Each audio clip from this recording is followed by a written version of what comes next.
Hi everyone, I'm Cody Arm, I'm Brendan Fry. and we are showing off a little bit of Halo Wars 2. We are. I got the privilege of going down to 343 Industries in Seattle, technically Redmond, recently, and I got to play some of the early demo of Halo Wars 2 on PC and on Xbox One.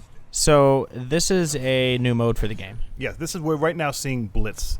Blitz is the new high action, high kind of intensity multiplayer mode that instead of revolving around base building, it revolves around cards. Okay, so why don't you go a little more in detail about what that means? So basically, you can play as 1v1, 2v2. 1v1 is more of, you basically just have to take on the opponent. 2v2, you work together, you share resources, and you basically have to figure a way to kind of capture all 3 points. And if you get to the 200, you win. Okay, so you said it's less about base building, it's more high octane. Is there still some strategy? There's definitely some strategy. Okay. So you see that in the bottom screen you have some cards going on. Yeah. You have to build your deck, kind of similar way you use Magic or Hearthstone or that sort of thing. And you get packs in the game, and you open those packs, and you kind of have to build a deck of 12 cards. Based on each leader you have, right now I'm playing as Atriox, but you can also play as Captain Carter, and there's a few other leaders beyond that. And so you have to build your deck of 12 cards and figure out, do you want high action, low cost early cards, or do you want a lot of big, beefy units? And it's your choice to kind of how you mix it up. The higher cost cards means that you're going to get less of them out less quickly. The lower cost cards means you're going to get them out quickly, but they won't suck up the damage as much. Okay. So you're going from different points trying to get energy, correct? Correct. Around the map, there'll be areas where you have the little atomic symbol type thing. And you go after that, you can get the energy that'll let you drop the units. But you also get energy by killing other units, maintaining control of spots. So there's ways, if you choose not to go for that energy, you will still survive. But if you really want that kind of leg up, that the ability to drop a big unit quicker, you want to go for that energy. Okay, and I see like there's a little bit of a time limit up at the top there. How long do you have to play any given game? I believe it's for the 2v2s, it was 10 minutes. Okay. So it does limit how long games last. I mean, there's also the 1v1 horde style game where it's basically go against the computer and see how long you can last. And that match I've gone for about 22 minutes or so. Some other people went for almost 30 minutes of just constantly fighting things to get back.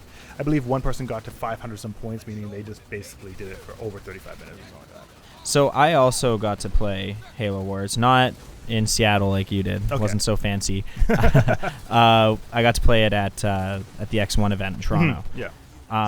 When I was playing, what I noticed was there's a lot less tactics involved, and it was more just going like all out blitzing. No, this mode definitely has some tactics involved. You have to figure out what unit to play at what time to counter what the opponent's doing. So if the opponent's using a lot of anti-air weapons, you don't want to drop an airship right there. If the opponent's using a lot of troops, you want to drop something that will take on the troops. So it really determines what you drop, when you drop it, but you also have that fact that you have that limited hand. You have 4 cards at one time, and you have to make sure that when you drop a card, it counts. You don't want to waste that troop, like drop something down that dies immediately, because then you've just wasted that energy that might take you another 2-3 minutes to get back. Now, off microphone, you were talking about a strategy that you and your partner were doing where you were going out and attacking while your partner was building. Why don't you talk a little bit about how you guys were doing that? So basically what was happening is my partner, I believe in this match, one of the other matches we were doing, he would go around and collect all that energy, as I was basically going around and taking all those spots. So you have the point A, point B, point C. And the longer you control those spots, the more power you have, the more you'll be able to win the match. So I was using the energy, dropping troops down quickly, as you're seeing right now, as he was going and collecting all that energy. So that made sure that we always had the ability to drop troops when we needed it, but we were also able to maintain that control of the map. Okay.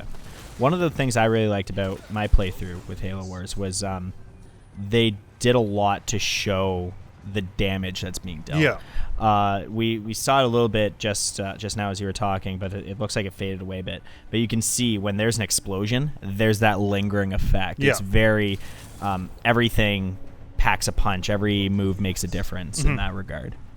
No, definitely.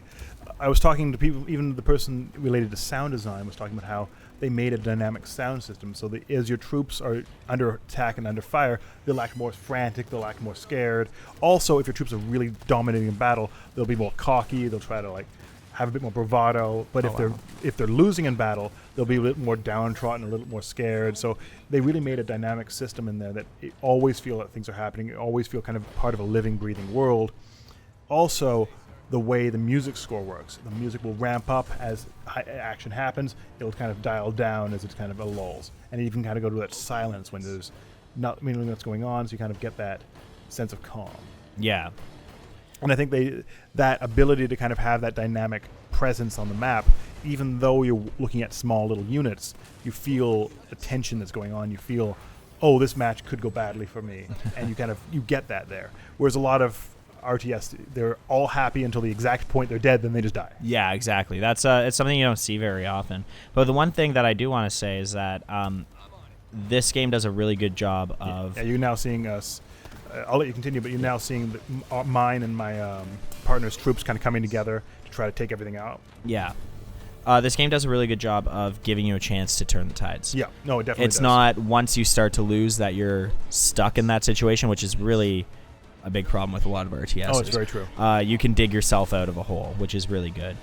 No, there was a lot of this, especially in this mode, there's a lot of back and forth. If you manage to just get enough troops out there and maintain control, you can take back that victory when it looks like you're about to lose. But vice versa, if you're not paying attention, you almost get win, and you just let it fall. Yeah. By just not having the troops out there, just not, letting things go, not getting that energy.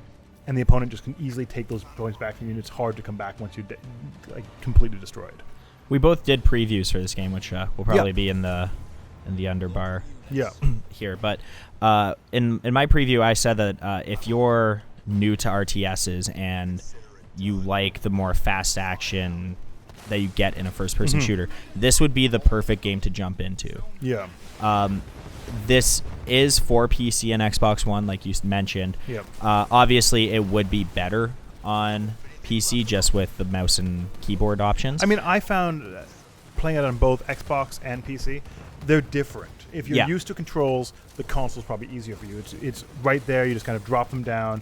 You're always in the action. If you're used to PCs, the PC will be easier for you. It feels very similar to StarCraft, to Dota, that sort of thing. Yeah. So it really depends on what sort of game you're used to playing. Well, that's what I was gonna say too. Is that it was optimized for if you want to play it with a controller, it's not gonna feel foreign. No.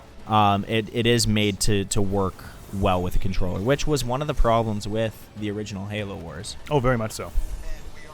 Now, you see here, I have that massive army that's just kind of biding its time on this point as my opponent, or rather my buddy over there, is trying to take the top point, and we're just trying to maintain control for the last little bit. See, we were early on, way in the back, but you look at right now, we're catching up really quickly. Yeah.